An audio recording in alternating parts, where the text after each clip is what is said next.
Very Bad Wizards is a podcast with a philosopher, my dad, and a psychologist, Dave Pizarro, having an informal discussion about issues in science and ethics. Please note that the discussion contains bad words that I'm not allowed to say, and knowing my dad, some very inappropriate jokes. Racism doesn't bother you. Bad words don't bother you. What bothers you? I hate frauds. The Great Boss has spoken. Pay no attention to that man behind the curtain.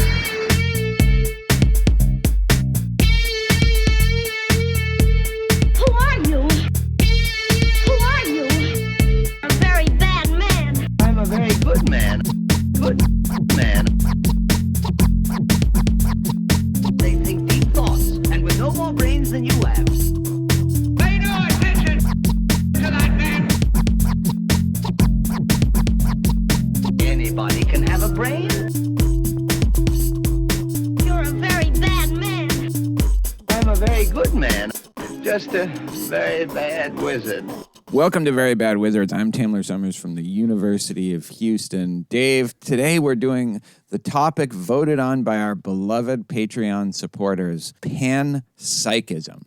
Is this the least prepared we've ever been? I was hoping you were going to come prepared.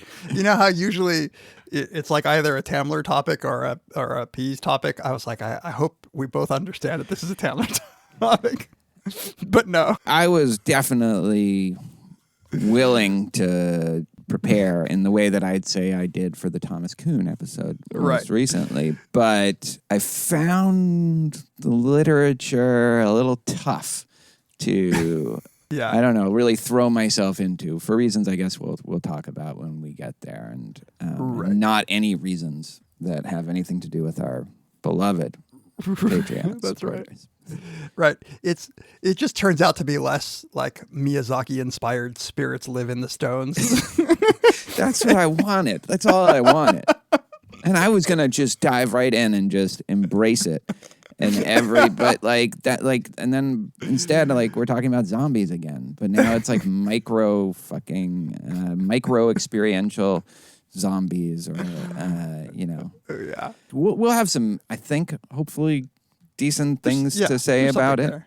Luckily, you have a deep background in philosophy of mind, so you I'm can guide published us author through in philosophy of mind. Zombies. But fortunately, as unprepared as we are for the main segment, we are way more unprepared for the opening segment, to the point that we had to tweet out like an emergency broadcast to like help send us questions that we will respond to, because I don't know, like, did we think what was the deal? Like, why did we not have an opening segment topic? I think we should just put our cards on the table here and say it's because we had terrible weeks. Yeah. Because I don't think we even had anything. It's been a brutal week, and like the day that we normally record, we spent instead on the Decoding the Gurus podcast. That's right. So all our energy was spent. And in fact, On we're their paying show. that forward to our patrons too, because we're posting the raw video for that for our beloved patrons. So hopefully they'll forgive us if they were. They'll forgive hoping. us. Yeah. So what do we have on Twitter? So we said, do you need advice and think weirdly that we might be able to help or shed light on your problem? Tweet or email us. Recording very soon. This was literally like, I posted that 45 minutes ago or so. We got some good ones. I think we can do an opening segment out of this. Yeah. Because all right. This is a good question. If you had to give up your academic career to study a pseudoscientific subject full time, remote viewing, astral projection, morphic resonance, etc., what subject would you pick? So this is pretty easy for me, but maybe not. you would be a ghost hunter. I would definitely look into that in greater detail, especially since it's clearly what I'm going to die being remembered for, if anything. I have an issue with the assumptions. The assumption is that I'm not already in a pseudoscientific career. Thank you for saying that, because I would have been really mad at myself if I hadn't. No, I find it so hard to even think about what I would. I mean, astral projection sounds super cool. I think I would. I would study something like whether dreams, have any impact on, like if you can have prophetic dreams. How's that? Oh, that's good. I like that. Yeah. In fact, the good thing about being a philosopher as opposed to someone who at least has a pretense of doing like empirical science is that I could just do these things, That's true. You could write a very hard-hitting article in whatever, The Mind, Yeah. on astral projection. Morphic resonance. I don't know what that is. I don't know what that is either. It sounds Sounds hot. fascinating. Matt Jankowski said, partially because of your recommendation, I've started watching The Shield. The show is fine, but the intro theme music is intolerable and makes me question that the show can possibly be good. I'm in season 3 now, and every episode is a struggle to hit mute to avoid the song. And this actually, there's a broader topic to be for discussion. I think here. I know what you're going to say too. Well, it is a terrible, terrible, terrible theme song. Have you been turned off before entirely to shows because of the music?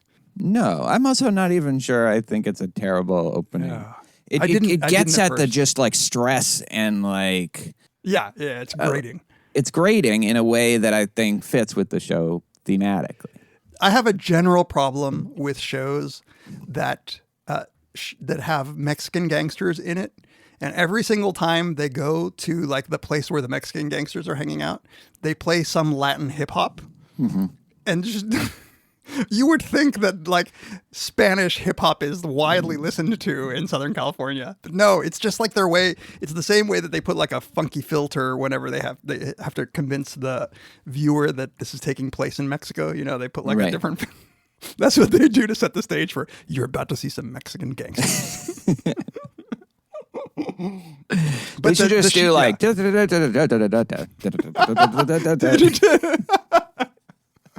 cucaracha, a cucaracha. Yeah, no, the music in general in The Shield is disappointing. It's very late 90s. So what I thought you were going to say is the broader issue, which is like, why don't you just skip ahead if you don't like the thing? Just- I like this is something that we get every so often. People Yeah. will tell us there's a certain segment or there's a certain kind of thing we don't do. Like, so you just skip ahead if you don't like that kind of thing. That's what I do with podcasts. It's a very weird thing. It's like do people feel obligated to just watch every second of something? I don't know. Or listen to. I had a girlfriend who was a completionist about TV shows, and it was some sort of pathology. She needed to watch like the whole intro too.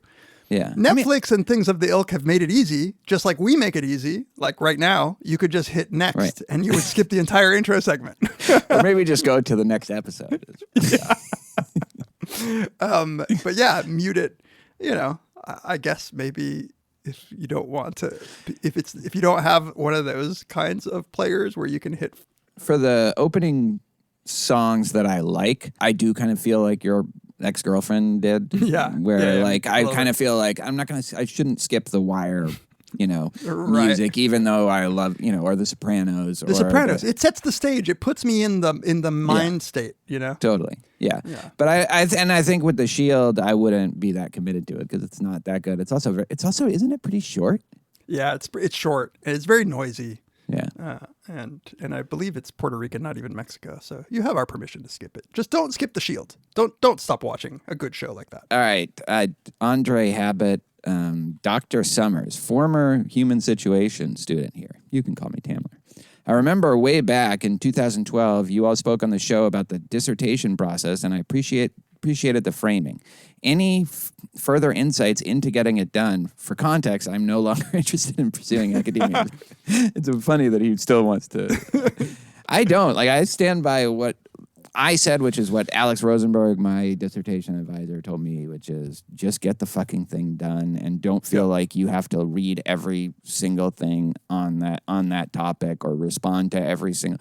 Just get it done. That's all that matters. Get your ideas out, do the thing, and nobody's going to read it besides the people on your dissertation committee, which is false because even they aren't reading it like fully.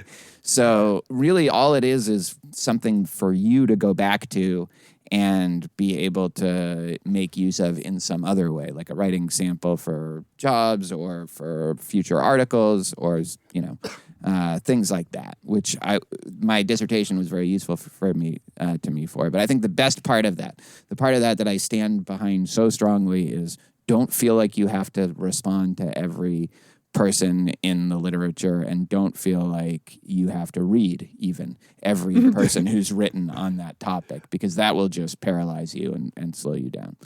Yeah.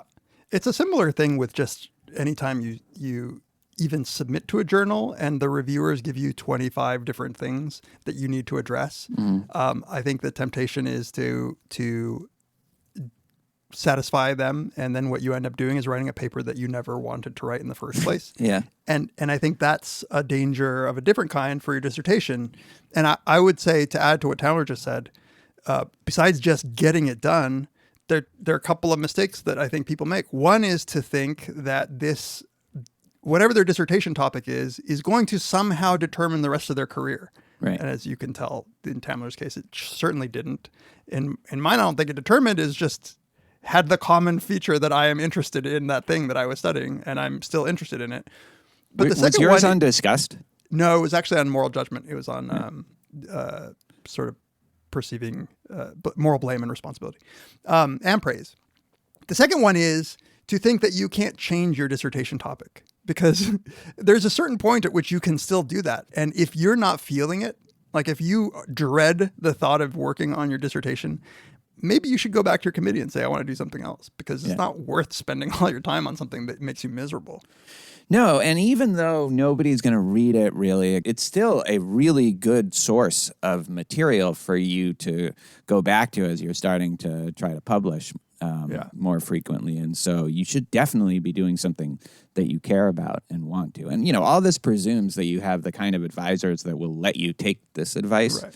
That we're giving, but I totally agree. Like, write about something that you're deeply committed to, and if it turns out, I thought I would be interested in panpsychism, but seems to be just a lot of philosophy of mind stuff that I thought I had escaped from. Then I thought it was going to be about like fucking lots of different kinds of people. fucking I was really like wrong. rocks and cactuses and stuff.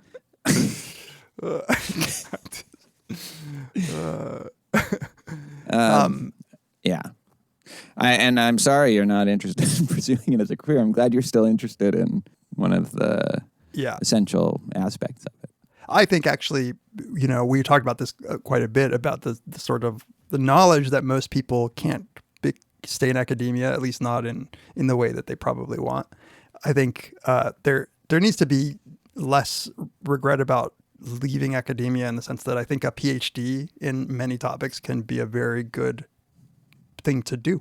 Whether it's just good for your mind, it's great. Right. I think for it can help you in your career. Like it's a very weird thing right now that there's a segment of academics who it seems like their main job, as they understand it right now, is to convince students not to go into academia.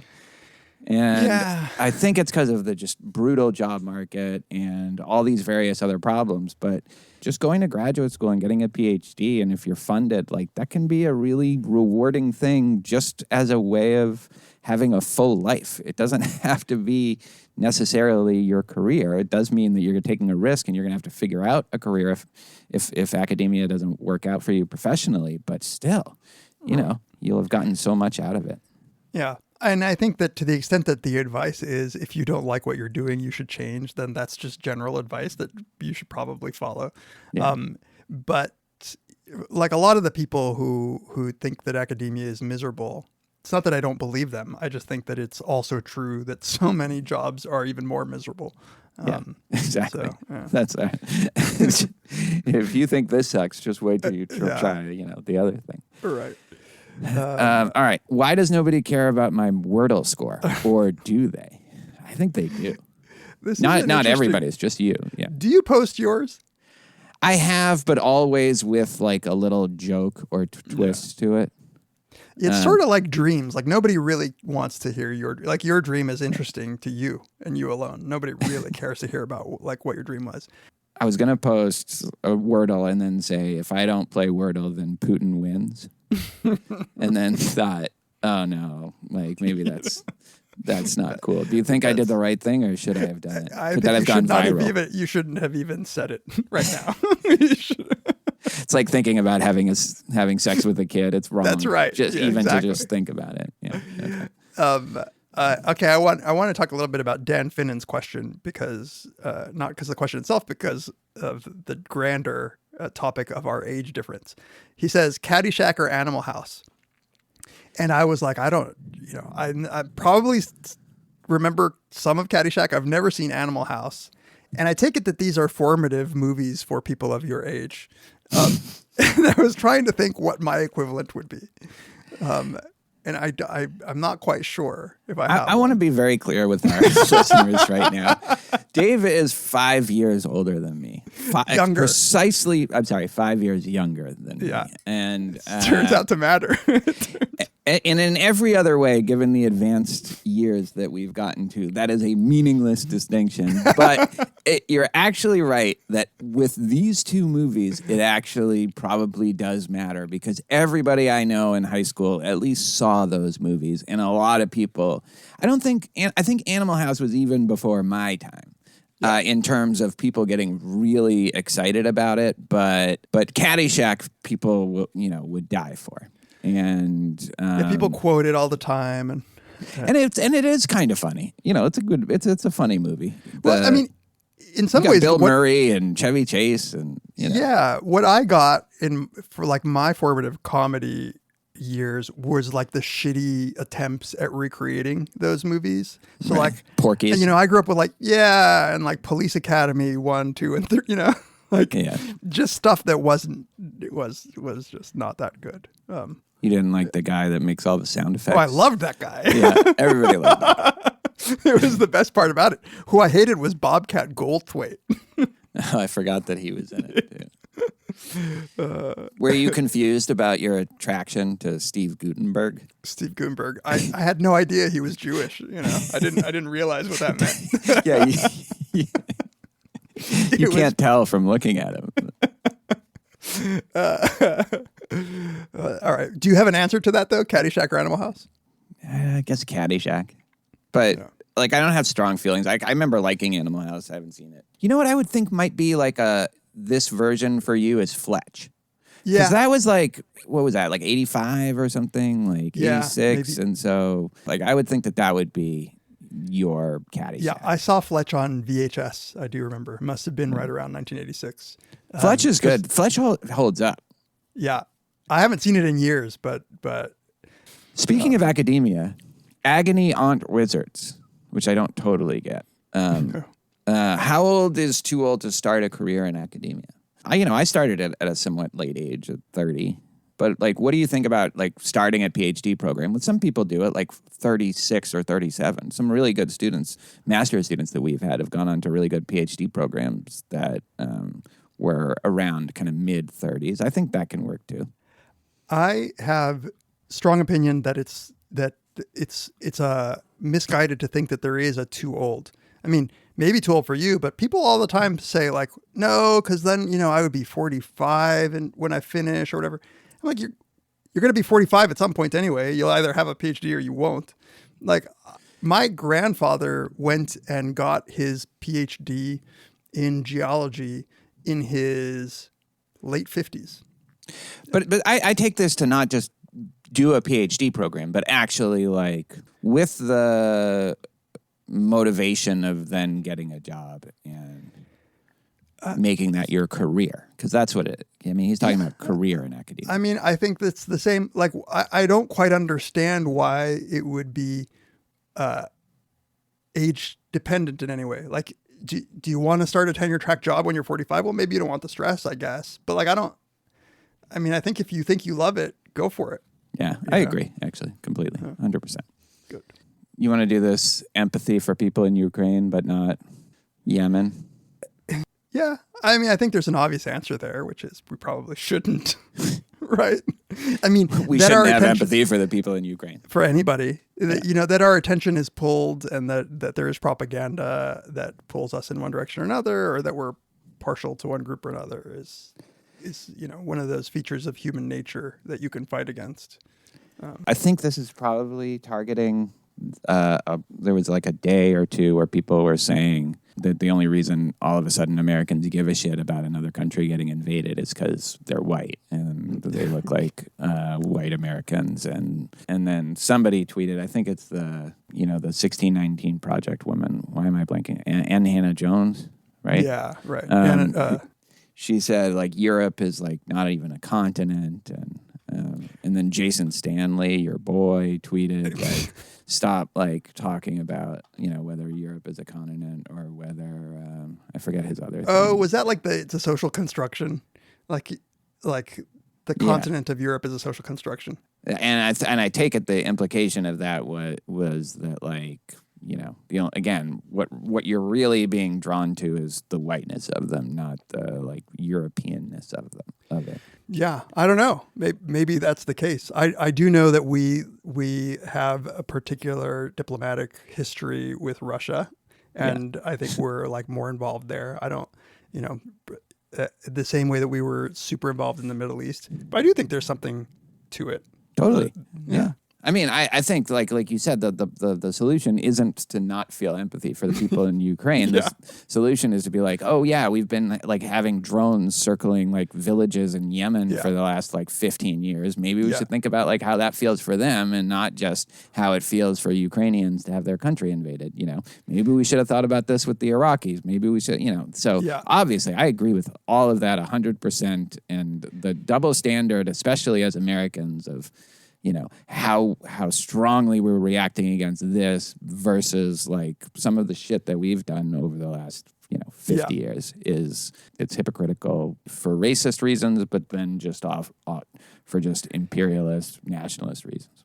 Yeah. There is also a topic that I think might be interesting to talk about at some point, which is I do get overwhelmed at the pulls on my empathy. Like there is so much suffering that it is distressing.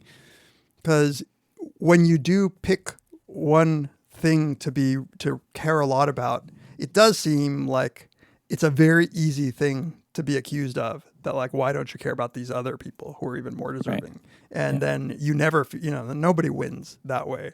I don't even know what my proper response as a human being ought to be about how much I care about wars that aren't here, which is to some degree, but like I also can't do a whole lot, right? So sometimes I wish for the time when I didn't know about these things. Like you can go to Ukraine. You're right. You could always do something. Yeah. You're right. I'm not going to. Let's be real. I'm not going to. No matter how much younger I am than you. I'm still too old.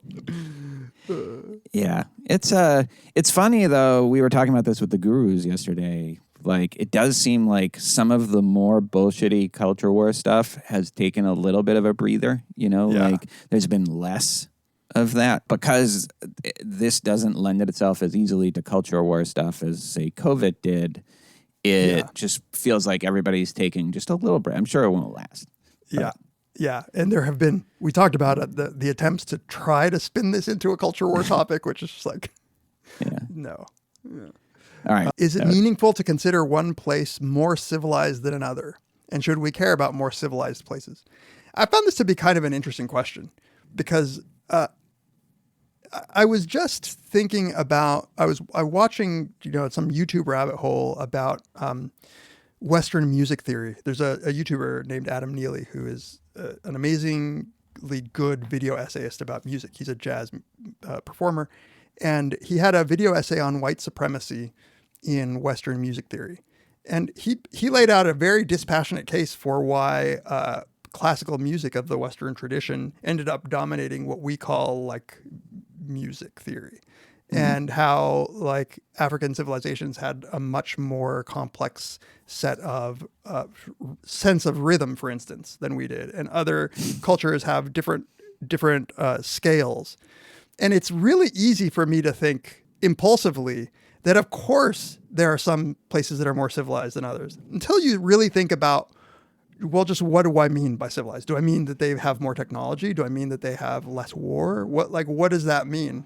And I think at that point you're just sort of at a wash. Like, You're just it's going to betray some parochialism. Exactly. Just how you define civilization. Now, somebody could say, "Well, I define it as, like how much computer technology have you achieved or whatever," and then it'll be clear that if you define it in a narrow enough way or precise enough way, then it'll be clear that it's a meaningful distinction. But definitely not then, if that's what you're doing, that you should care more about one than the other. If I had to embrace a normative sense of the term, I would say how the quality of life for the people who live in that society is. What do your poorest people look like? What do your prisoners look like? Like, people in prison for committing crimes. What do your children look like?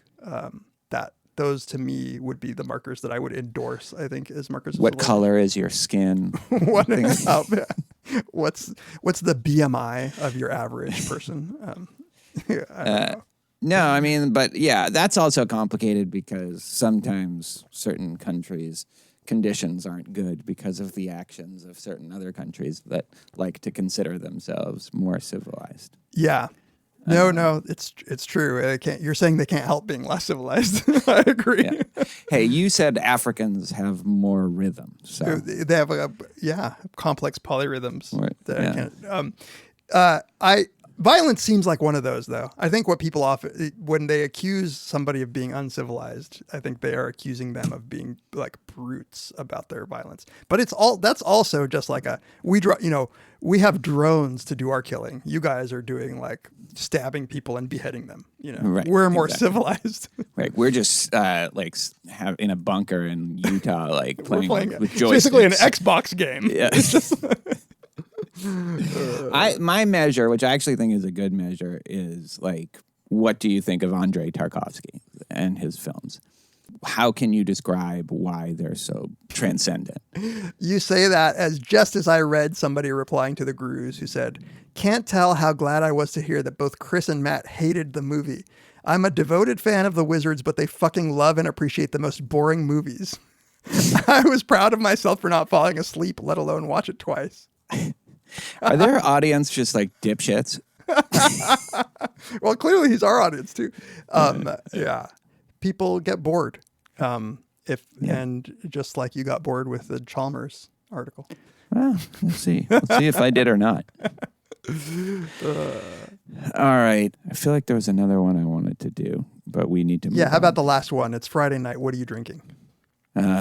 I am drinking red wine because I had bourbon a little earlier as I was trying to get through the Chalmers. Duh. I'm drinking water and a fucking mocha. So, do you want to explain why you're not drinking right now? I'm not a big drinker. I never drink. I rarely drink when we record. Last night was an exception. I took a couple shots. But I rarely drink when we record. I am your intoxicant, I think is what you're saying. I want to be sharp because you come with some bullshit sometimes. I got to be on my toes. Yeah, well, but if I come with bullshit, I'm half in the bag and also probably had an edible. So, all right. Well, when we come back, we are going to have a very detailed technical discussion about panpsychism. This podcast is sponsored by BetterHelp Online Therapy. Relationships take work, and a lot of us will drop anything to go help someone we care about. We'll go out of our way to treat other people well, but how often do we give ourselves the same treatment? Whether it's hitting the gym or making time for your haircut, which I sometimes have problems with, and then I get crap from all listeners about that, or even trying therapy, you are your greatest asset, so invest the time and effort into yourself like you do for other people. And look, maybe you're not feeling completely down and out or lost or totally depressed. Maybe you're just feeling a little anxious or even just stuck in your job, in the annoying details of daily life, you just can't get yourself to do something that you obviously need to do. Sometimes it can help to talk to someone who's completely unbiased, someone who can just listen objectively without judgment, without taking sides on anything. They can just give you a fresh perspective on the difficulties you're facing.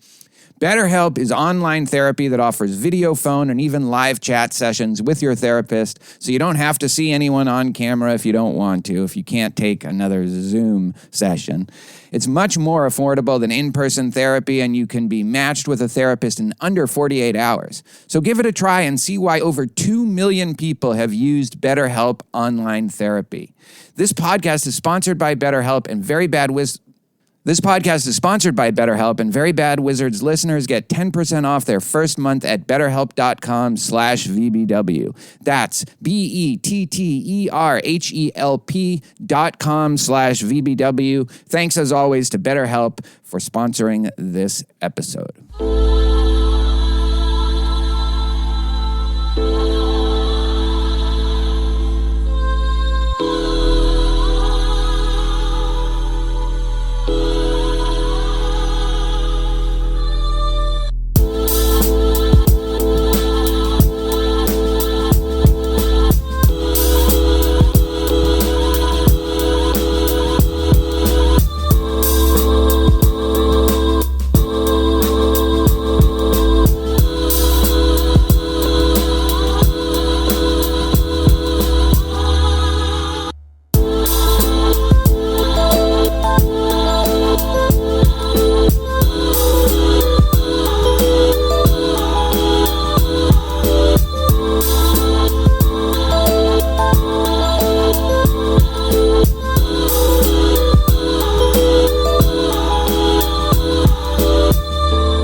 Welcome back to Very Bad Wizards. This is the time of the show where we like to take a moment and thank all of our listeners for getting in touch with us in all the different ways you do on Twitter, on Reddit, on emailing us, Instagram, Facebook. If you would like to contact us, let us know what we got wrong, how misguided we are, or, maybe even something nice. You can email us, verybadwizards@gmail.com. You can tweet at us, at verybadwizards, or at Peas, or at Tamler. You can follow us on Instagram, like us on Facebook. You can go to our subreddit, and there's a lively discussion often going on there, often making fun of me and my opinions about ghosts. You've been getting a lot of love about your opinions. Yeah, well, I think it's just going to be a pendulum like that, right? It's like, we've been picking on him. Let's be nice to the poor guy for a bit, and then we can go back to shitting on him again. And you can rate us on Apple Podcasts. I feel like there's been more ratings recently, and we really appreciate that because I think it is very helpful. I think it's kind of showing up in the numbers of people that have been listening and subscribing to the podcast. So we really, really appreciate those 5-star ratings. Please keep them coming. And yes, thank you so much. Obviously, our episode today is in part thanks to all the people who have been part of this awesome community. Yes, that exact community of people who have opted to support us in more tangible ways. Yes. We really appreciate it. If you want to do so, we work hard. We make this free. We don't ever want anybody to pay for it. But if you do want to support us and keep the lights on, you can head over to our verybadwizards.com and click on the support page, and there you'll find the various ways that you can do that. You can give us one-time or recurring donations on PayPal. We really appreciate it. You can buy some swag. You can buy mugs. You can buy T-shirts. And you can become one of our beloved Patreon supporters. We've had quite an active Patreon, I think, lately, but in part because we got a freebie. We got to post most recently our appearance on the Decoding the Gurus, who do this crazy thing where they actually videotape videotape. How old am I? They video. Hey, get out there, Super 8. And 16 millimeter. Yeah. And they post it, so they let us post it. If you do become one of our Patreon supporters, you could do so at any of a number of levels. At $1, you'll always get our ad-free episodes. You get all my beat compilations, of which one is coming soon. $2 and up, you get all of our bonus segments, including the aforementioned video, 2.5 hours or something of us looking into the camera. Every other bonus segment. We still have to do the anime one. You keep saying you're going to watch it, but I will. You know what?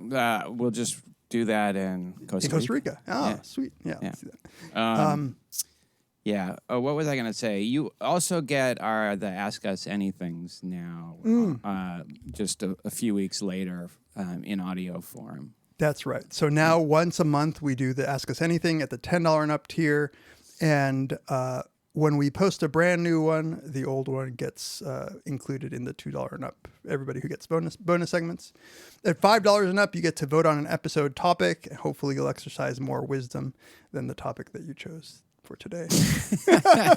But we really appreciate it. We didn't know. That was our fault. We didn't know. We thought it was going to be amazing. We wanted to do it. We would have done it anyway. We were going to do an episode on panpsychism, I think. Yeah. And we do really appreciate that. I'd love to hear from our listeners who voted on this and suggested it, because it's been suggested so many times. Yeah. I think they were probably thinking what we were. So you get to vote on a topic. You get our Brothers Karamazov series, 5-parter. You get Tamler's lectures on Plato Symposium. You get my intro psych lectures. That's all at $5 and up. And at $10 and up, you get the Ask Us Anything video segments. You get to ask us a question. And so far, we've answered every single question asked of us. We have. And we've done it well, I think. Yeah. I'd say we've answered every single question asked of us. Yeah. So thank you, everybody, for all your support. Thank you so much. We're very grateful. All right, let's talk about panpsychism. This is the most requested topic from our Patreon supporters. Normally, I think every single time, actually, we've had a really good discussion and it's been a really good episode for the 6 or 7 times. How many times have we done this? It's a good question. Probably around then, yeah. And I hope that this will be the case this time. I think that the difference perhaps is maybe that we came in with certain expectations about what the debate would be like that weren't met.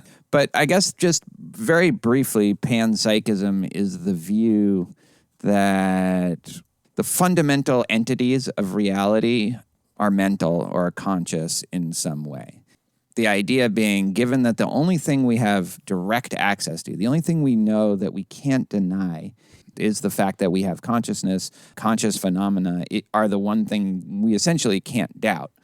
You can't doubt it if you're experiencing it. So then, and we can maybe talk about eliminativists who say you can, or the Dennett, kind of view, which is you kind of can and kind of can't. But right. But this is the one thing that we have direct access to, and so why not think that this is as fundamental or more fundamental than what we take to be matter, like non-conscious matter? Because if you think that consciousness arises in some way or emerges or is completely separate from what you think of as matter, which is essentially non-conscious or non-mental or non-mind-based, then you have this whole host of problems or questions that come up about, well, how does that lead us to have the subjectively rich qualitative experiences that we have? So if you just say, I think this is the sort of driving idea behind it, that at the most fundamental level, everything is conscious, everything is mental or mind-based to some degree. At the very least, you're coming up with a more parsimonious explanation for all the things that you are trying to explain, all the phenomena in question, and especially the fact that we have these subjective states, qualia, we see redness, we smell coffee. Like, why not just combine the two, unify the two in a way to make everything mental? Right. And whether or not that's the parsimonious move, I guess, is what is at debate.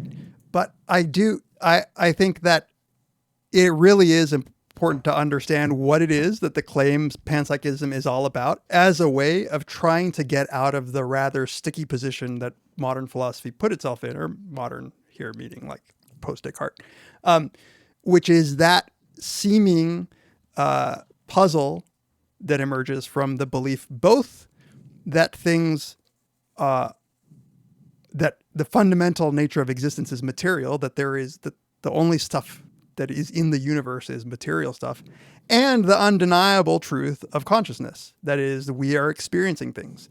And so the ways in which people have tried to get out of this is to either posit, no, there is separate mind stuff, there is separate experience stuff like that we have, that is completely different from material world, and that's like all dualism in all its forms. Or as you say, be just double down on materialism and say either whatever you think consciousness is not really the case. It just is nothing but material stuff. Or that, you don't understand what I mean by material. By material, I mean also things that can, in like this awesome way, arrange themselves to be conscious. It's just that it only happens rarely. Yeah.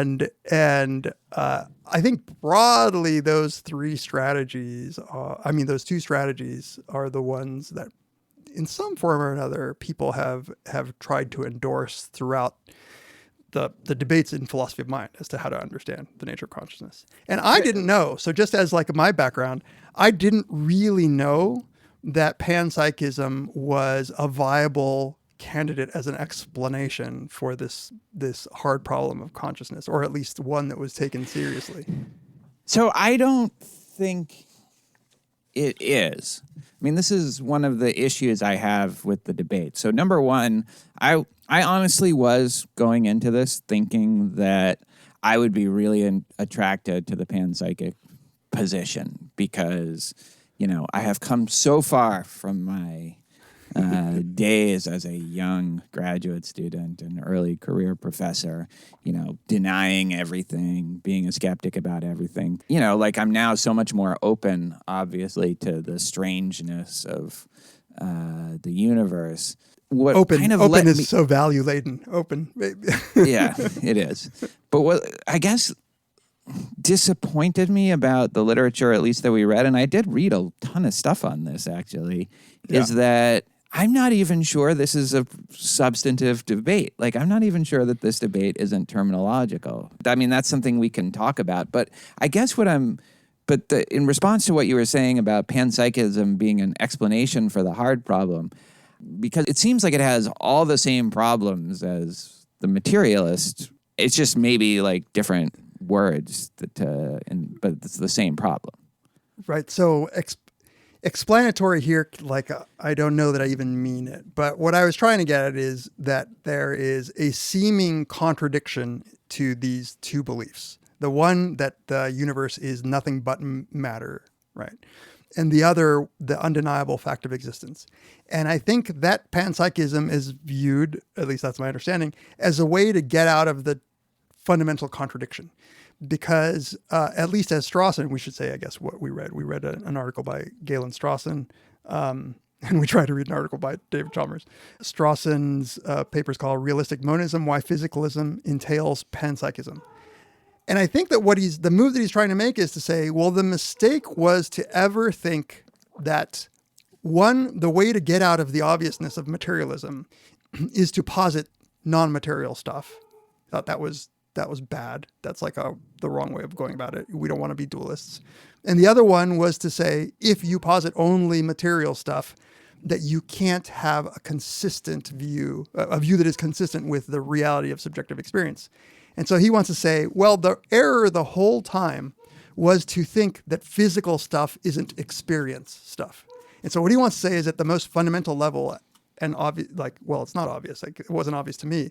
Nobody here means that rocks are like thinking things, but rather that even at the most basic constituent level of matter, like photons, atoms, whatever, quarks, that there is some degree of subjective experience happening.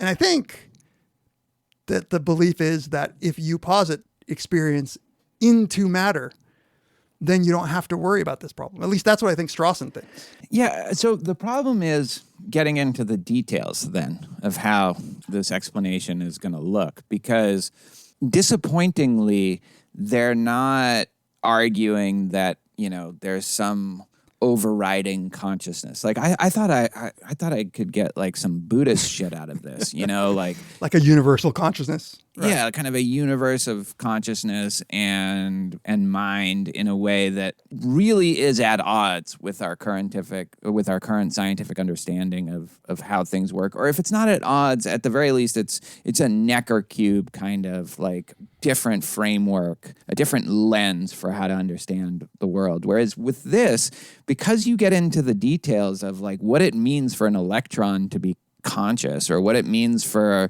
like an atom to be conscious, it's like, well, okay, whatever it means, it's not that electrons are having the same kinds of conscious experiences that you and I are having at all. Like nobody thinks that. That would be crazy. So you still have the question of however you understand electrons being conscious, like however you understand what that means, translate into this kind of macro level consciousness that we experience all the time. And just saying, oh no, but that actually now makes sense because the electrons are conscious. No, it doesn't, right? In the same way that I get frustrated with materialists who say, when you see red, that just is, this combination of brain states or something like that. And saying you see red is just a way of saying that this combination of neurons is activating in your brain or whatever. Like that's not an explanation. That doesn't explain how that turns into my very rich and seemingly qualitative experience of red to start talking to me about electrons. But in the same way, like, talking about conscious electrons doesn't do that either. You know? Right. So, no, I totally agree. Here is the force that I see the whole, let's say the Strawson article has, which is, here are some views that I think are logically contradictory, right? Yeah. So he really thinks that it is a mistake of analysis to think that you could get experience out of non-experiential things. Yeah. And so it's true. The solution just is, he and Chalmers both, they actually have zero commitment to any universalist sort of consciousness, or they don't even care to describe what it would feel like to be a rock or an atom. They just want to say the way that we're going to get out of this contradiction of that we've found ourselves in is just to make some statements that aren't internally inconsistent. Yeah. Right. And that's fundamentally, I think, to you and me both, dissatisfying.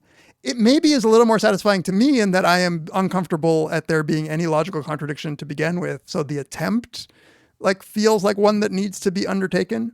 But it seems like in some ways I would rather sit with the discomfort of knowing that something fascinatingly experiential arises out of non-experiential matter than I would just simply positing that experience is built into the fundamental nature of reality. Because I don't know what that means. I just don't. Okay, so here's the two things that he thinks people like you are committed to that can't be reconciled, right? And he calls one of these propositions NE. Physical stuff is in itself, in its fundamental nature, something wholly and utterly non-experiential. So the idea is that whatever you think the fundamental stuff that makes up the universe, that isn't experiential. That's not conscious in any way, shape, or form. Right. And then the other proposition is experience is a real concrete phenomenon, and every real concrete phenomenon is physical. So there's two things being asserted there. Number one, that, consciousness is real, and, the Churchlands in their hot tub can say it's not, but, it still is, and they're still feeling the bubbles and the heat like everybody else. And every concrete phenomenon is non-experiential, how are you supposed to reconcile those two things? And it seems like Strawson says that the only real way of doing that without being an eliminativist about consciousness, which is silly, is to claim that it's emergent in some way. That, as you said earlier, you put matter, non-experiential matter, in certain configurations, and it can give rise to conscious experience in the same way that, like, you know, you put two hydrogen atoms and an oxygen atom together, and it'll make liquidity or something like that. Yeah. When you look at water, that seems like something completely different than two hydrogen atoms and an oxygen atom.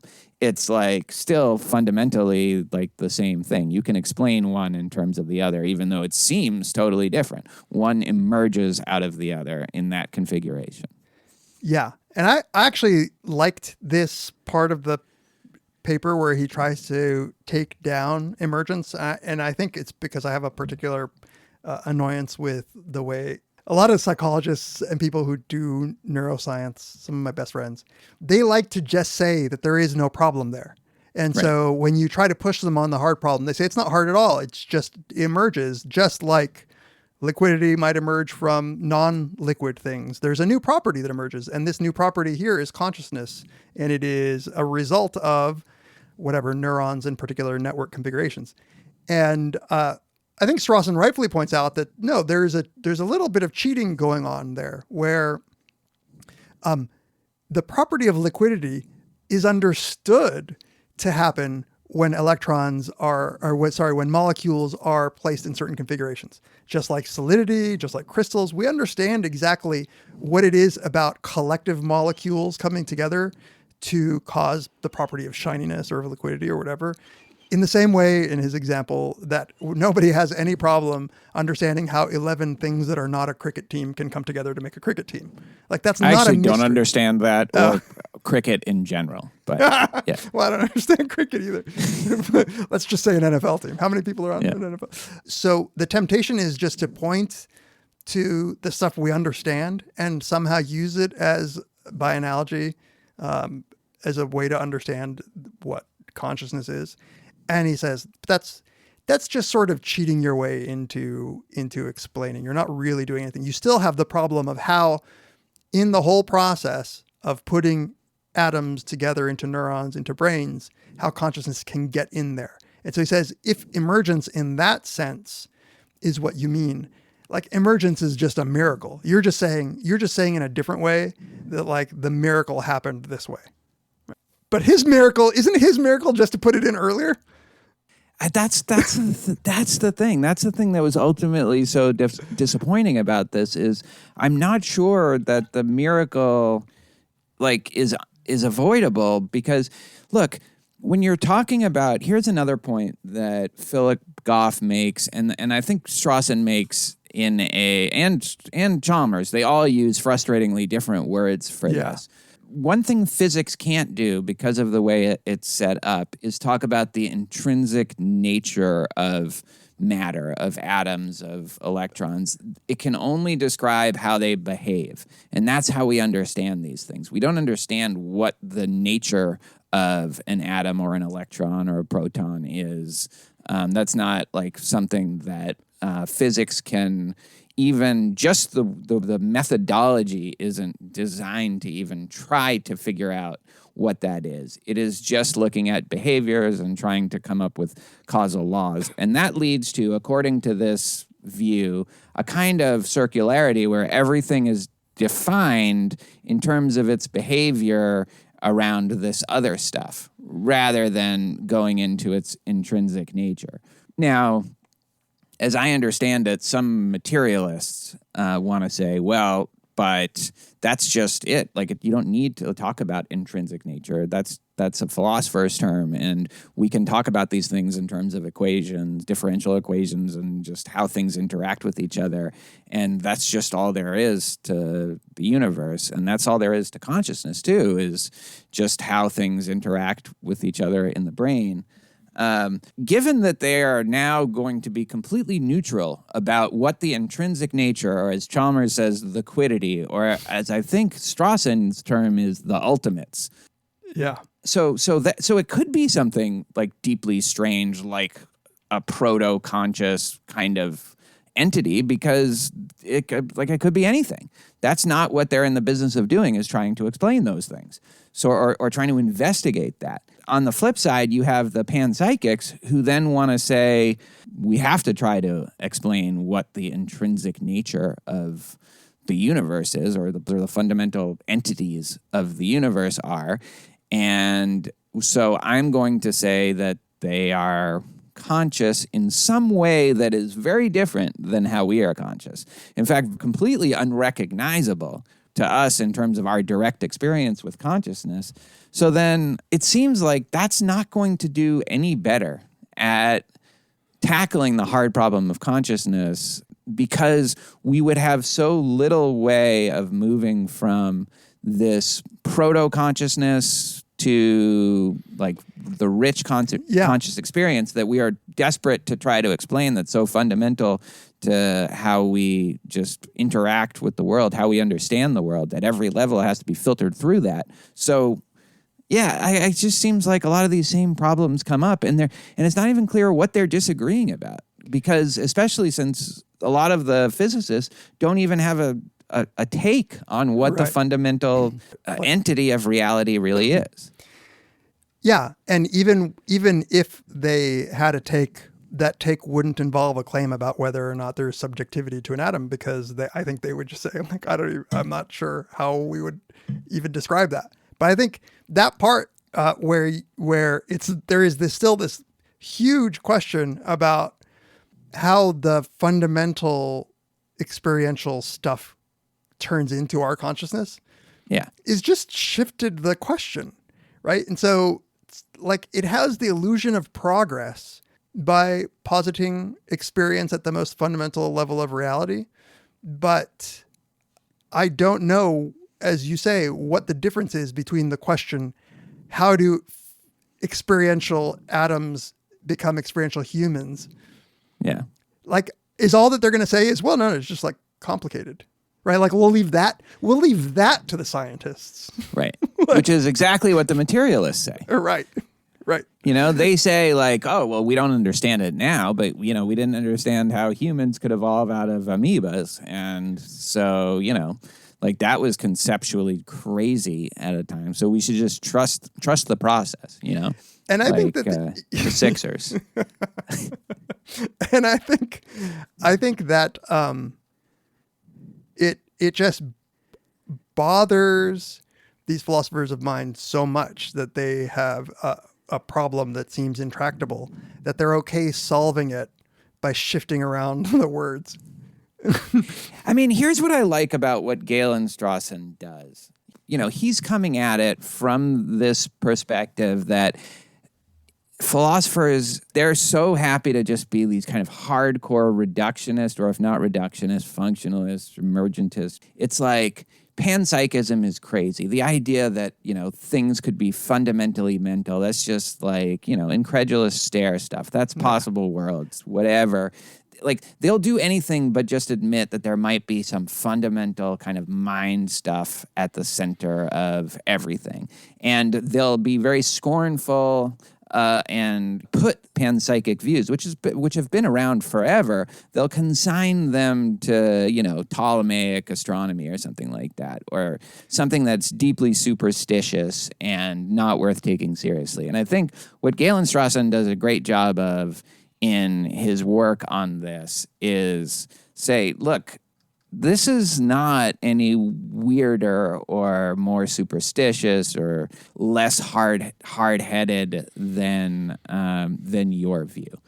Now, I like it, and I agree with that. I like, maybe you and I might have a different take on this. I agree with Galen Strawson that what he's proposing is no weirder or more goofy or wacky than what they're proposing. What I'm not sure about is whether it's less, right? Which he thinks it is. Right. You know, it's like, I think it's just another way of describing the same problem. That was the sinking feeling that I had as I was going through this whole literature. Yeah. So, okay. So a few things. If I have to summarize this, I would say Strawson and Chalmers, or whoever, Goff, say you have defined this problem into being. Like the way that you set up the definition of material was always going to introduce this problem. And so let's avoid that by changing the definition. My deep problem is that the reason that we felt cheated is that they are borrowing a term that I think has been used to mean something that is similar only in the slightest way. And that is the view that some mystics have had, that some people who do deep meditation might have, that there is either a universal consciousness that, pervades all of existence, or that there is just like a deeply mystical, that there is some evidence that has come through, not through the, empirical senses, but rather in some other deeper spiritual way, that there is life that pervades, or that there is spirit that pervades. And they've taken that term panpsychism that is pregnant with possibility about, a non-scientific view of existence and the mind and the fundamental nature of reality.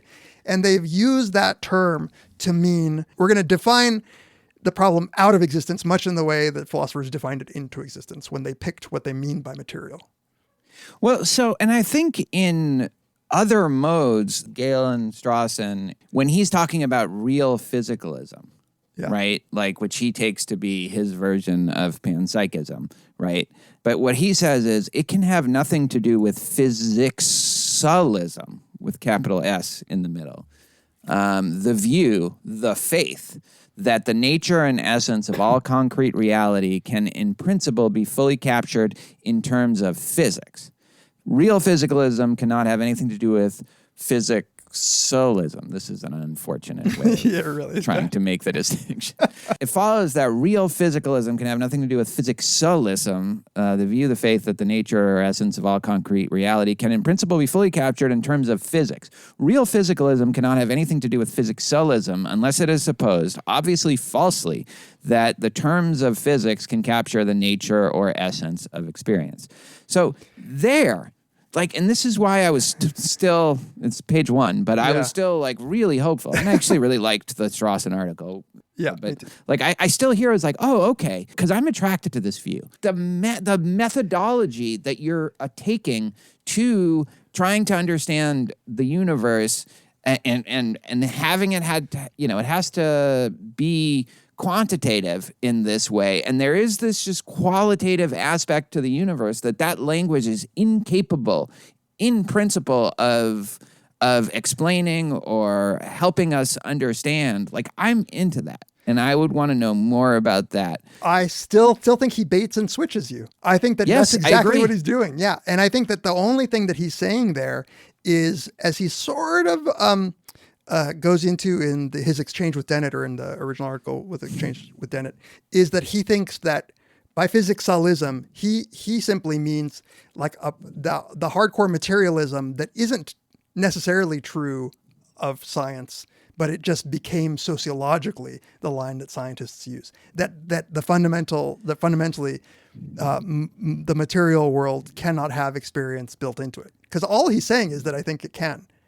Right. And so this is the thing. So Philip Goff just had this book come out, which I haven't read, called Galileo's Error, where he says the problem is, and Galen Strawson alludes to this kind of view many times when he's talking about Eddington and Russell, that the mathematical approach that physics has to take, that has certain kind of limitations that closes us off to qualitative aspects of the world and our experience of the world, which is why it is so bad at trying to illuminate the nature of consciousness, and that we have to have another kind of science that can better capture these more qualitative aspects of the universe that just aren't amenable to the quantifiable equations, like the observation, right? Like measurement and observation.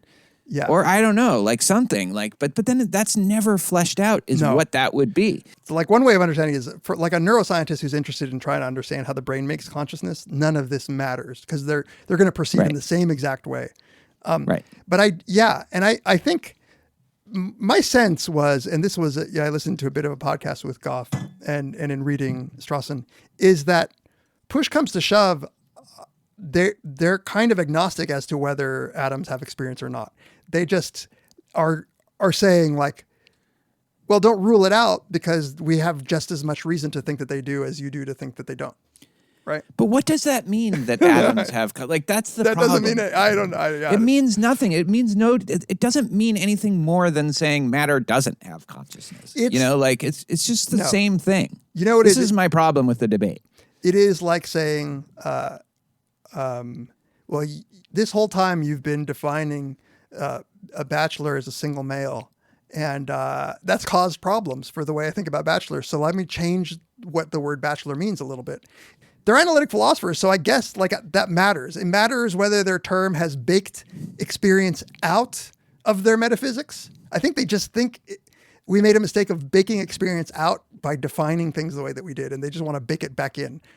Yeah, but I'm with which you. Which is fine, except that it's not experience in the way that word means something for us. Like the whole impetus for panpsychism is how seemingly in principle impossible it is to get a kind of neuroscientific explanation for the richness of subjective experience. And saying that matter is like an atom is conscious, made of mind stuff in some way, doesn't like I don't even know how to interpret that. I don't know what that means. And if it it's like it's consciousness all the way down, but it's like, wait, you haven't told me anything when you say that. Right. In the same way that I think like the materialists don't tell you anything when they just say, oh, no, but consciousness emerges out of the emergence. Like, this people. Yeah. I do think, though, that I'm 100% Team Strawson when it comes to tackling the claims that Dennett and other eliminativists make, because that to me is a move that is even sillier. Right? Like I actually don't understand, and I've never understood. And even after reading this exchange between Strawson and Dennett, I still don't understand if Dennett's just trolling us. No. Like I feel like Dennett's just trolling us. Like the fundamental claim that it's like the panpsychic solved the problem by saying, no, look, it's consciousness all the way down. And the Dennetts of the world describe it by saying like, no, not even you and I are conscious. Which is just mind-boggling to me. Like, I don't... Well, no. So let's be fair to Dennett here, although I'm completely on your side in this. He says, it's not that we deny consciousness. That would be really silly and crazy. It's just that we think consciousness isn't what you think it is. Right. But the very, as Strawson points out, like, no, the very thing, like, he actually quotes Dennett as saying, like, no, we are all philosophical zombies. Yeah, which is just bizarre. And I think Dennett, like at least the Churchlands are just going to like just be flat out eliminativists. I think Dennett does try to have it both ways at times, but then when you get into the details of why he's not denying the existence of consciousness, but he's just saying it's completely different than what we think it is. That like the details of that just turn out to be, it seems like either denying consciousness or just recognizing that the hard problem exists. But what it doesn't do is explain or in any way like try to like get out of the hard problem, explain it, solve it, or even show why it's not really a problem. Right. What bothers me about the Dennett view, and I love Dennett because of his sort of embrace of cognitive science and his naturalism, and just I think he's done a lot for integrating these various strands of thinking from within neuroscience, just cognitive science writ large, philosophy of mind. I love all that stuff. But he does do this thing that really bugs me, which I won't call scientism because I don't stoop to your level. But he does this thing where he says, well, no, look, pain is just an illusion. By analogy. Does he say that? Yeah, he says it's illusory. And the analogies that he's trying to make is sort of like with the narrative self, like, or identity, the problem of identity. You could say, look, there really is no you, Tamler. It's all just, right? Like, we can fool ourselves better than anything else. But what he's denying and what Strawson is trying to call him on is, as Strawson says, when you say the illusion of pain, what you don't seem to realize is that illusory pain is pain. It's just the same thing. There is no deeper claim there, right?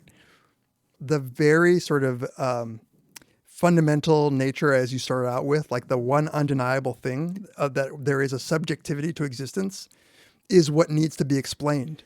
And for him to say that the way I'm explaining this is by saying that's illusory is to weirdly take the structure of these other arguments that make sense and to apply it to this thing in which it doesn't really make sense. So in Strawson's reply, he has a number of choice quotes from Dennett. So he says, a philosopher's zombie, Daniel Dennett writes, is behaviorally indistinguishable from a normal human being, but is not conscious. The zombie may, for example, be a piece of brilliant machinery with fleshlight covering that looks and acts like a human being, although there is nothing it is like to be a zombie. It just seems that way to observers. Plainly, the zombie is not conscious in the standard rich Quayle-involving sense of conscious. And he goes on to quote Dennett again. Are zombies possible, Dennett asks? They're not just possible, they're actual. We're all zombies. And that just seems like, wait, you've missed what we're trying to explain. No, I agree, but I think that like that's not fully consistent with. Yeah, he's slippery. Yeah. Here, okay, let's look at his reply. Right. So he says, Galen Strawson's most obvious mistake is his misrepresentation of my main claim. I don't deny the existence of consciousness. Of course, consciousness exists. It isn't what most people think it is. And as said many times, I do grant that Strawson expresses quite vividly a widespread conviction about what consciousness is. Might people, and Strawson in particular, be wrong about this? That is the issue. And then further down, so he's quoting Strawson again. One of the strangest things that the deniers say is that although it seems that there is conscious experience, there isn't really any conscious experience. The seeming is, in fact, an illusion. The trouble with this is that any such illusion is already and necessarily an actual existence of the thing said to be an illusion, which seems right to me. No, we deniers do not say this. We say that there isn't any conscious experience in the sense that Strawson insists upon. We say consciousness seems, to many who reflects upon the point, to involve being directly acquainted, as Strawson puts it, with some fundamental properties, qualia. But this is an illusion, a philosopher's illusion. Yeah. I guess I just don't know what that means. No, I don't either. It seems like there's equivocation going on, but it's really frustrating because I don't even know what it's equivocating to. I just don't know what he's saying. No, I don't either. Here's my attempt. So my attempt, it's not going to be satisfying, but my attempt at explaining what Dennett is saying is he is endorsing a kind of functionalism. He is just saying, no, consciousness is simply the stuff that our brain is doing, like processing information and all that. And so there's no mystery there because we know how computers process information, right? Right. But then it's like not an explanation. No, it's not. I feel like this is what Sean Carroll was doing in that discussion, was just saying that's just it. He even said at one point, let's say we have a neuroscientific explanation, like we see how neurons interact when a person experiences redness or whatever. Yeah. Saying that the person experiences redness is just saying that their neurons are interacting in those ways. Yeah. I mean, you can say that, but you haven't explained. Like the neurons aren't red. The neurons don't compose the experience. So I guess the question would just be, fine, you can say that, but I don't feel like a conscious experience has been explained to me. I've just gotten correlations in one kind of language that doesn't seem to map onto how I describe experience. And so, yeah, it's impressive. If that would be possible, it would be impressive to correlate all those things as precisely as possible. But I still think there is that explanatory gap that, you have to at least admit exists. Yeah, I'm open to the belief that we've just never we're asking the wrong kind of question. Like, I guess, like it seems like this is all just extremely wrought. I don't even know if the way in which we're asking the question about subjectivity and experience and consciousness is maybe we're misguided from the beginning and maybe we'll never solve it. But I do know that that self-satisfactory nature of saying that we've made progress by either eliminating consciousness or by saying it's all even atoms are have subjectivity is something that I just it's like more frustrating to me. I'd rather be a full-on Mysterian. Like I just I was thinking, although I didn't go back to like the Colin McGinn stuff, but I was thinking, maybe like this has made me somehow like think, oh yeah, he might be onto something. And I like his view is even stronger. It's not that we don't currently have the proper conceptual schemes to try to understand consciousness, but there's something about being human that would make that like impossible for us to do. And maybe that's too strong, but I am fully in agreement with the view that right now, the tools that we have, the conceptual tools that we have, the methods that we have, like that's not gonna do it. You know what does bother me too, though, is that in my dear colleagues, psychological ones, especially many of the ones who are like the best neuroscientists, who like know shit about the brain that I could never understand. They do seem to miss entirely that the hard problem. They actually look in frustration and say, what do you mean? How does consciousness arise? They just look, like there is this part of the brain that like does this, and then you get consciousness.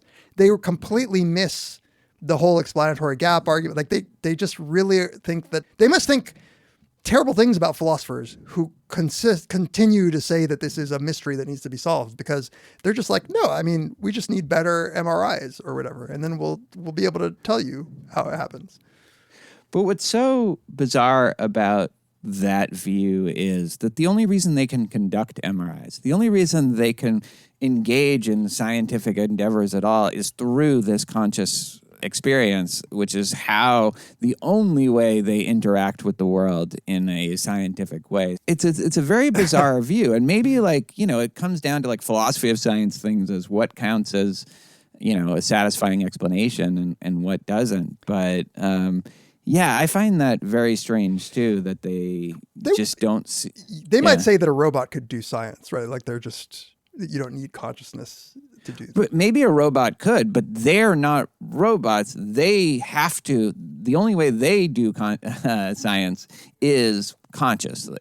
Well, I don't know. I actually disagree with that. I think that there is nothing about qualia that makes us able to do science. Like I think that there is this thing of what is it like to do science, but that's not what's. But you don't doubt that they are conscious while they're doing it. No, not at all. I believe that there is a qualia to what it's like to do an MRI, but I don't think that it's necessary to do an MRI, right? I didn't say it was necessary. I'm saying that whether it's necessary or not, they have consciousness. Yes. They have consciousness.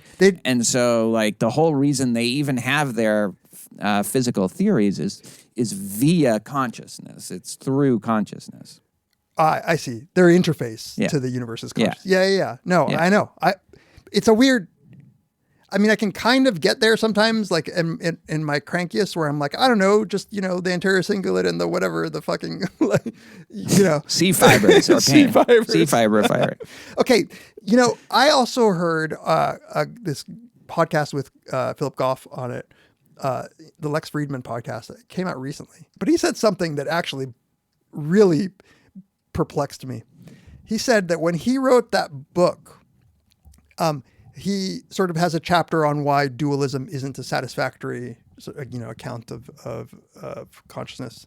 And then he said, but my views since writing the book have changed, I must admit, because I used to think my argument before was if dualism were true, then we would expect to see something like uncaused non-material things influencing brains. And you would be able to see this in an MRI. You would see sort of like all of a sudden something happening in the brain. And then he said, since then, I've actually been convinced by some of my colleagues in neuroscience that this might actually be happening. So dualism might not be as untrue as I thought. Wait, what? I swear. Okay, it sounds like I'm butchering it because I'm stuttering when I say it. But his view was that when he was writing the book, he thought dualism must be wrong for empirical reasons, that we would have evidence by looking at brain activity that like it would be somehow initiated spontaneously in a way that would be consistent with like a non-material cause influencing brains to light up. Right. And he said, that's the argument that I had when I wrote the book. against dualism. Since then, though, I've been convinced by my... But I want to understand the previous view. So he thinks that, like, if dualism were true... You would see evidence of it in brain imaging. But that evidence would be what? That's what I wasn't quite sure. That like neurons are firing, but there's no cause for that? That we don't see any cause for that? Something like that, yeah. Okay. That's the way that I understood what he was saying. And that since then, he's been convinced that there might actually be some evidence for this. That happened? Yeah. Well, I mean, it's not like they, to the Humean point, it's not like they see the causes, right? No, so why don't they just think that the thing that happened before is the cause? I don't know. I'm probably doing an injustice to him. He's obviously a very smart guy. It just, like, I was walking my dog listening to this, and I wanted to drop my phone. I didn't understand. Because all arguments about dualism, these are all really, most philosophers would say, this is just such a metaphysical problem that you can't really bring any science to bear on whether or not there's spirit. Yeah, except the kind that you take, which is if there were spirit, we should be able to have evidence, like scientific evidence. No. My view is that if ghosts operate in the physical world, there would be physical evidence. Yeah. It's weird. Like, here's the thing. I believe that the neuroscientists say that because, when you get to really abstract theoretical physics or even, maybe neuroscience at the deepest level, it's all very weird anyway, right? Even like the people who call themselves materialists and wear it like a badge of honor, it's still all so weird and strange that it's no less crazy sounding or counterintuitive than the panpsychism, I don't think. And I think this is the point that panpsychists are making is, once we go down to the fundamental levels and whether you think there's an intrinsic nature to or fundamental entities or quiddities or ultimates, it's so weird anyway that, like, to try to argue at that point about whether it's better to call that like material or experiential or material or conscious, it's just like at that point, like, it just kind of loses all meaning because none of those things are recognizable to us in the normal way we understand those terms, both from the panpsychic perspective or from the materialist perspective. So, like, I'm not sure what hangs on, except maybe just a general open-mindedness about how the universe works. But I don't see what the benefit is of having that argument at that level. I do agree with you that when you get down to the basics, the fundamentals of reality, it is so odd and confusing and weird that I think that I do end up being a Mysterian about this stuff, in that I think whoever thought that we would have either the brain power, the concepts, any ability to understand reality at its fundamental level. My concern is that we just won't know when we don't know. Like, we won't know the limits of our knowing. But you shared these articles on some quantum phenomenon that people are fucking with. Oh yeah. And that stuff is so fucking weird that you need. One of the reasons I kind of wasn't enthusiastic about talking about it was because conceptually I have no tools to talk about that stuff, because I think that the only concepts that get you any understanding are really advanced mathematics, or advanced to me, mathematics, that then they convert into normal language, and it sounds like gobbledygook, like something being there and not being there at the same time, or something, and it's cool that we've gotten to the point where our mathematics allows us to, say something about quantum fields and about the entanglement and causations and make these predictions. But there will be a point at which we will stop being able to even know if we're making progress, I think. And just talking about, quantum physics and all the different kinds of interpretations, how to translate that math into something that isn't math. Yeah. The variety of ways that people try to do that is incredible. That's where you get the multiple universes. Like, I think this is another version of the hard problem, is like just getting that stuff to make sense beyond just the formulas is really difficult. And it's also flexible. You can do it in all sorts of different ways, and all of them have there are completely counterintuitive, mind-boggling, science fiction-y elements to it. Yeah. This is part of why I'm open to ghosts. It's like, you know, it's going to turn out that there's no there to our disagreement, because like sometimes you're just Mutt and Bailey about it all the time. Like all I ever mean is that ghosts as a construct in the way that you talk about them, like there's no evidence for them. If what you mean is that like we don't know if there are strings vibrating at the most fundamental levels or whether there are particles interacting, and that weirdness means that we should accept weirdness, then fine. No, but see, here's the difference between me and what I am disappointed to find out are panpsychists. Is like what I am open to is something that I can describe and that will make sense to you. That there really are like spirits that interact with us, and that some non-trivial percentage, or it really just has to be just more than one. Or one or more of people who have claimed that they have had contact with these spirits are telling the truth, and that they really did. If we were that person, we would understand and have immediately like get what that felt like, and it would be something like the way that it's described. They're actually moving shit around, or they're actually talking to you, or telling you something, or predicting something, prophesizing something to you that turns out to be true, but there's a real entity that's doing that.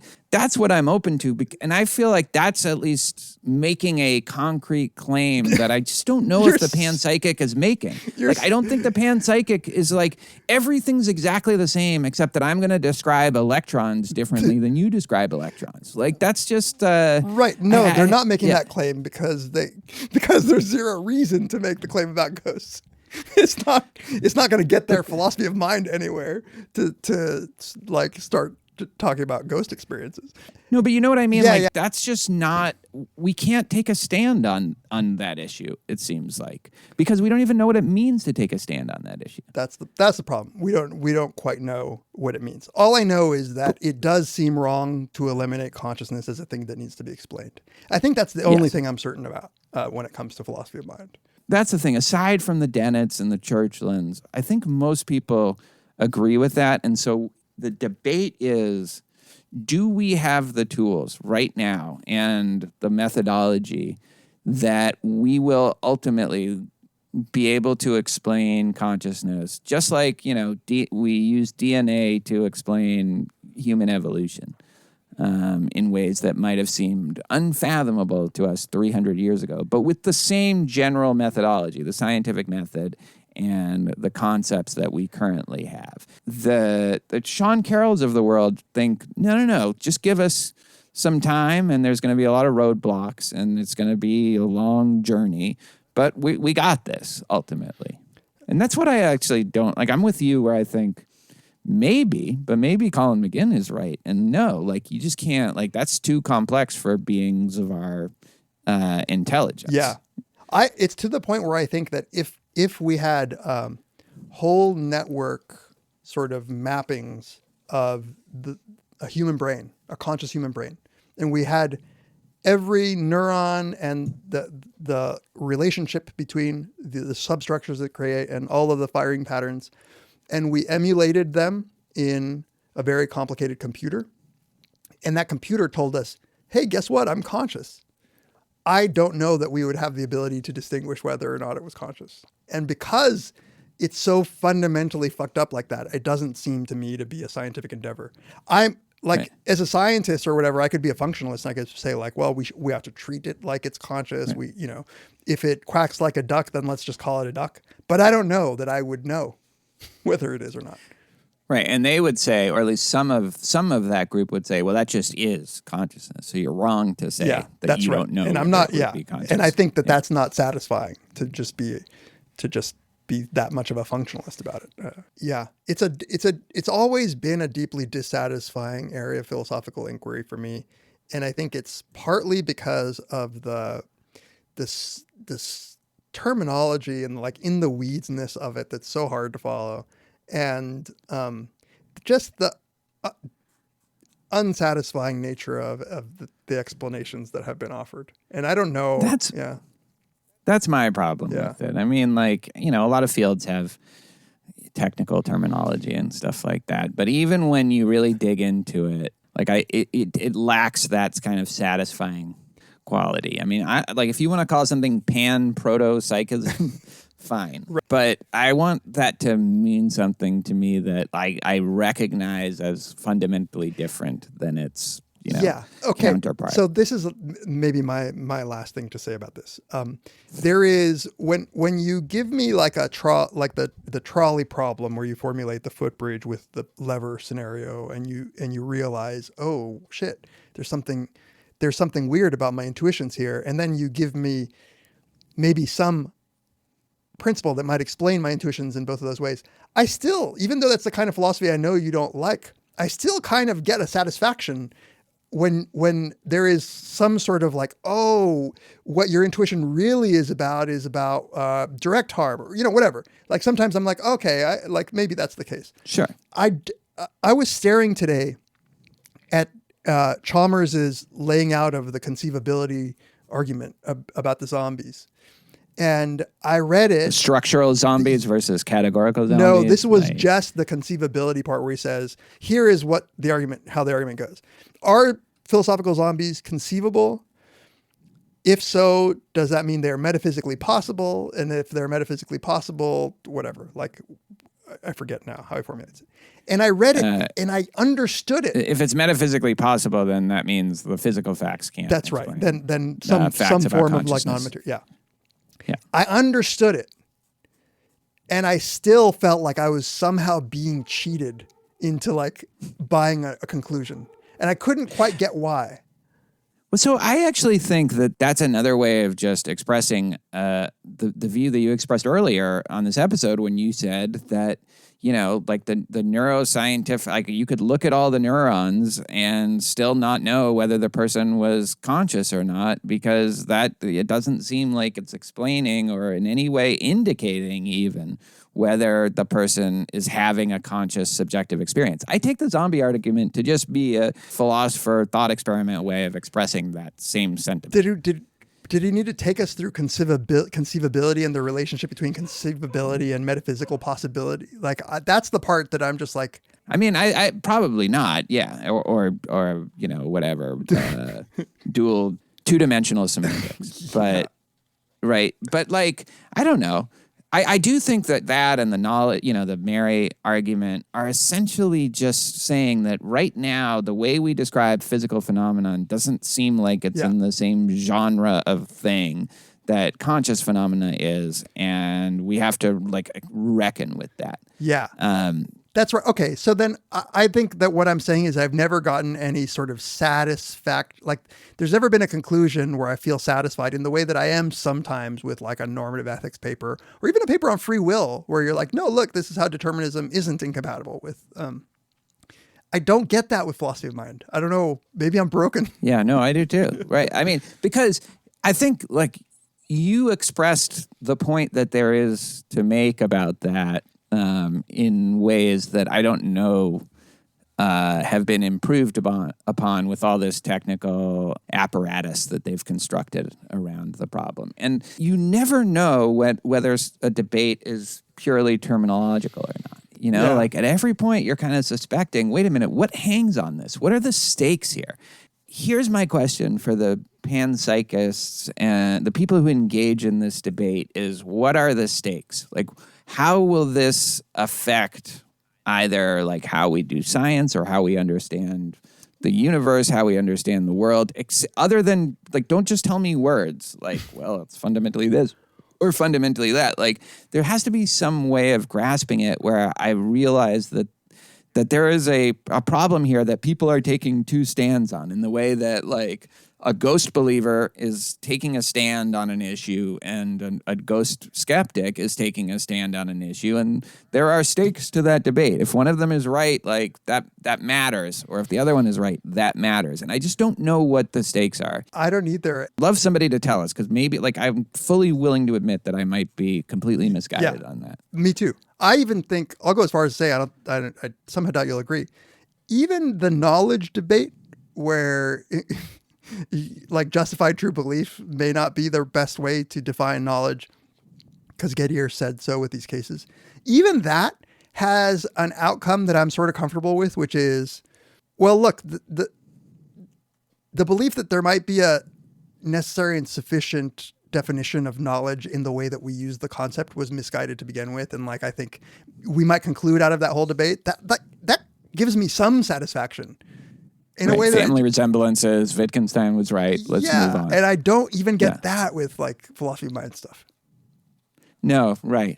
It was so depressing to read the Chalmers paper and to realize that we were still getting back to like zombies, but now they were proto-panpsychic Russalian zombies or something like that. Like, it's just like, oh man, I thought we were. Did you see Strawson calls them Australian zombies?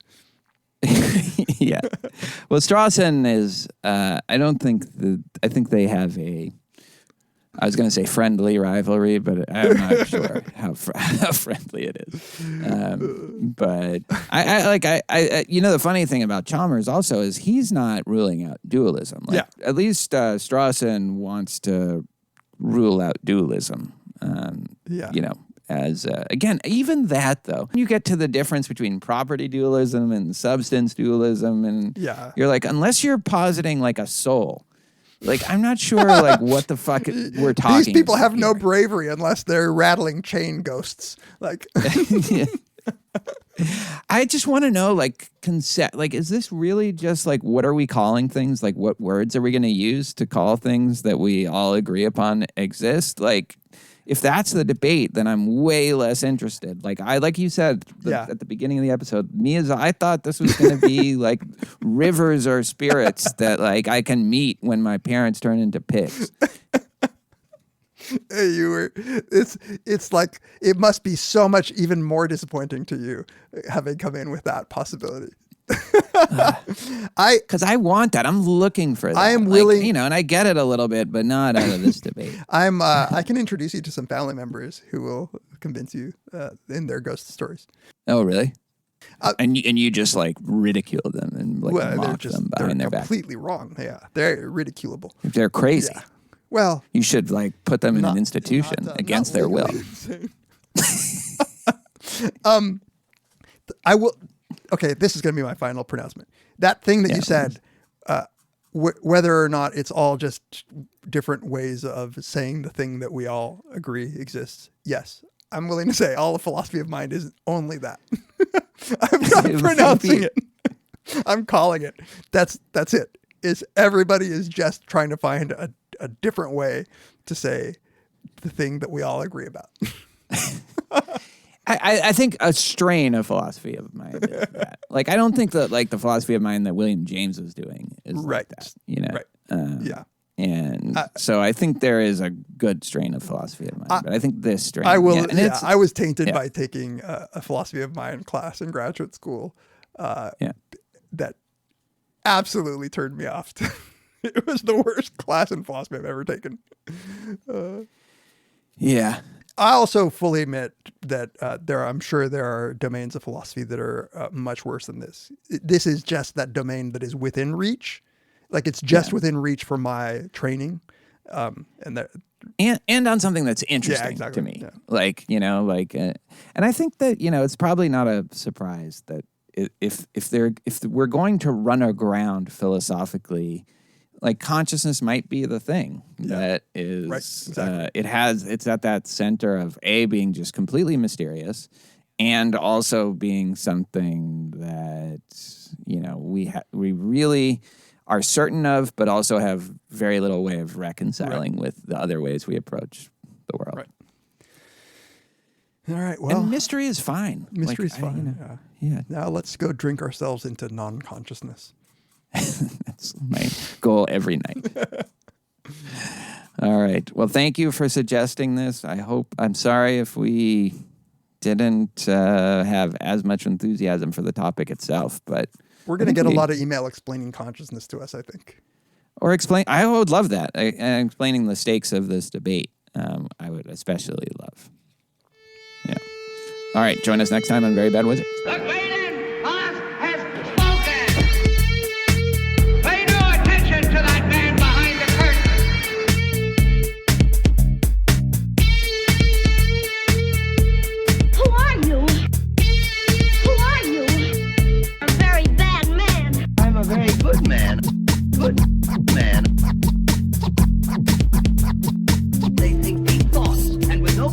brains than you have.